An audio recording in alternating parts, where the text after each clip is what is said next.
Savaitgalį Vilniuje praūžė didelis krepšinio renginys. Tai buvo Vilniaus miesto mero Remigijaus Šimašiaus taurės varžybos, kuriuose dalyvavo net 5 skirtingų šalių komandos. Pirmąją varžybų dieną šeštadienį burtai paskirstė ekipas į 2 pogrupius po 3 ekipas.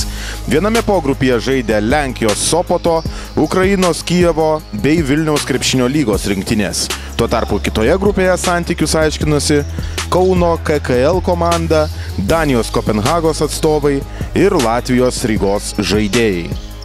Sėkmingiausiai pirmąją varžybų dieną pasirodė vilniečiai ir kauniečiai, kurie savo grupėse iškovojo po 2 pergalės. Vilniaus rinktinė 123–54 nugalėjo Lenkus ir 154 Ukrainos atstovus. Tuo tarpu kauniečiai tik po pratęsimo palaužė Danijos komandą 104–94 ir 88–74 laimėjo prieš latvius.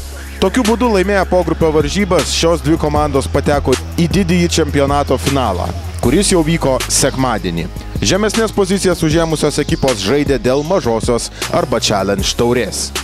Sekmadienį iškilmingame renginyje jau kitoje Šarūno Marčiulionio krepšinio akademijos sporto salėje ir vėl į aikštelę įžengė 6 komandos iš 5 skirtingų šalių. Dėl Challenge Cup taurės 3 pozicijos susitiko paskutinės vietas savo pogrupyje užėmusios Danijos Kopenhagos ir Lenkijos Sopoto komandos. Po permainingos kovos 92–83 rungtynes laimėjo Danijos atstovai. Tuo tarpu Challenge taurės didžiajame finale Latvijos Rygos komanda 87–62 nugalėjo Ukrainos Kijevo atstovus. Na ir vėliau vyko didysis čempionato finalas. Jam organizatoriai iš tiesų pasirengė įspūdingai. Specialūs šviesos efektai, šokėjos ir visi kiti iškilmingi pristatymai tikrai šventinę atmosferą dar labiau įkaitino. Na, o ir pats finalas buvo gražus ir atkaklus.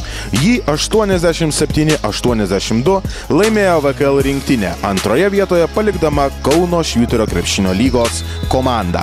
Turui pasibaigus apdovanojimus nugalėtojams ir prizininkams įteikė Vilniaus miesto vicemeras, buvęs krepšininkas Linas Kvedaravičius. Vicemeras pasidžiaugė, kad šis turnyras yra tradicinis ir linkėjo jam tokiu išlikti ir ateityje, bei pakvietė visus svečius dar kartą atvykti į Vilnių. Na, o atskirus prizus naudingiausių žaidėjų kategorijoje gavo Lenkijos komandoje Lukas Šviečorkovski, Danijos komandoje lietuvis išeivis Rokas Garlauskas, Ukrainos ekipoje iš Kijevo Boris Kalugin, Latvių žaidėjas Viesturs Koks, Kauno komandoje naudingiausiu pripažintas Darius Stonkus. Na ir Vilniaus komandoje naudingiausio žaidėjo titulą iškovojo Dainius Novickas. Viso turo naudingiausias prizas MVP atiteko vilniečių krepšininkui Deimantui Pavlovskiui. Po šio turo tapo aiškios 4 pagrindinės komandos, kurios jau birželio mėnesį Sopote susitiks dėl čempionato apdovanojimų. Tai Vilniaus krepšinio lygos rinktinė, Kauno Švyturio krepšinio lygos rinktinė, Latvijos Rygos atstovai ir Lenkijos Sopoto žaidėjai. Šių metų Vilniaus miesto mero Remigijaus Šimašiaus krepšinio turnyras pasibaigė, tačiau jau kitais metais jisai sugrįš į Vilnių ir vėl pasitiks komandas su naujais išbandymais. Jonas Staniulis, Simonas Miškinis, VKL.lt Vilnius.